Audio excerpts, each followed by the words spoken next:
რა მოხდა 1959 წელს დიეტლოვის უღელტეხილზე? ერთ-ერთი ყველაზე იდუმალი და ტრაგიკული ინციდენტი, რომელიც დღემდე აჩენს კითხვის ნიშნებს.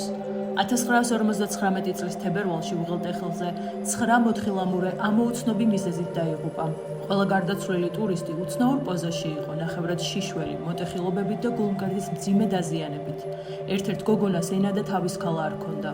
ცნობებს ტრაგიკული ინციდენტის შესახებ ძირითადად ჯგუფის წევრების დღიურებიდან, მათ კამერებში აღმოჩენილი ფოტოებიდან და საბჭოთა გამომძიებლების ოქმებიდან ვიგებთ.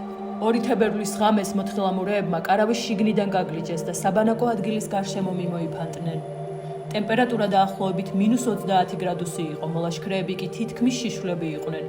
3 კვირის შემდეგ გამომძიებლებმა კარავიდან რამდენიმე ასეული მეტრის დაშორებით არსებულ ფერდობზე 5 გვამი იპოვეს. დამატებით 2 თვის შემდეგ ნაპოვნი იქნა კიდევ 4 გვამი, რომლებსაც მანამდე აღმოჩენილი გვამების კუთვნილი ტანსაცმელი ეცვათ, ოღონდ სანახევროდ. ტანსაცმელზე ჩატარებულმა ტესტებმა რადიაციის მაღალი კვალი დააფიქსირა. ამ საზარელმა ამბავმა, რომელსაც დიეტლოვის უღელტეხილის ინციდენტს უწოდებენ, მრავალ კონსპირაციულ თეორიას დაუდო საფუძველი.